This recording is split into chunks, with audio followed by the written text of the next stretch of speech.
So I'd like to recap on the items that you shared that can be really good for people that are going through this.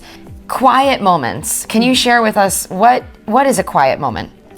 A quiet moment is a moment when you haven't busied yourself with the busyness of the day and filled every bit of your time. And people are afraid of being bored. Allow yourself to be bored, because those are the quiet moments. And if you fill them with busyness, you won't allow yourself to feel what you really need to be processing.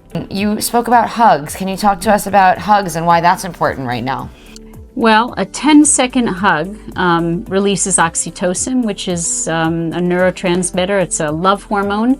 And so it has an inverse relationship with cortisol, which is a stress hormone. So meaning the more physical contact you have, more skin-to-skin contact you have with the people you love, the lower your stress hormones. And you can raise that sense of well-being by lots of physical contact. Great. You talk about sleeping together. Now that might sound silly, but tell us, what does sleeping together mean to you?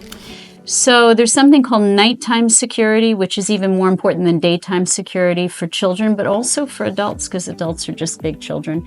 The idea that your children may be fearful now in Israel would be normal, because they're, have their shoes ready to run to a safe room. And the idea is, even though, society may tell you want them to be independent and sleep separately, this is not a time for that. This is a time to just get the biggest bed you have, if your children are struggling, and just all climb in bed together and sleep in a big family bed.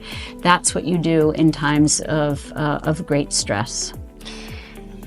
Not suppressing your emotions, which I think is something that Israeli society is undoing over time, and giving space to the concept of post-traumatic stress. What does it mean when you talk about not suppressing? So the misunderstanding is that the expression of all emotions is a sign of weakness, when in fact the expression of all emotions is a sign of strength, and it strengthens you to express emotions. It weakens you to suppress or even repress emotions. And in my field of psychoanalysis, we say that repression is a great defense if it held a lifetime, but it doesn't, and it gives way at various points. And so the idea is that to the best of your ability, you want not to push away difficult feelings like sadness, like anger, like fear, but find someone you really trust and care about to share those feelings with when you feel them.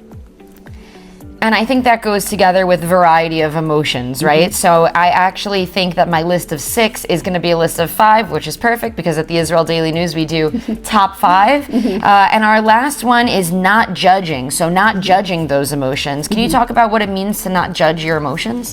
Well, I think if you live in a society, and again, Israel is incredibly resilient in many ways, but I think one of the ethos here is we bear our pain, we move on. There's a kind of stoicism. And although that has value, I think you want to be careful that you don't judge other people for needing to express their vulnerable emotions, and you never know, maybe you'll learn something by allowing others to express their vulnerable emotions. Thank you so much for sharing those with us. I think that they're very important, and whether you've had trauma yourself or you're just watching it or listening to it through the news, I think that all of these top 5 tips that you gave us are really relevant for each of us. Thank you. Thank you. Thank you for having me.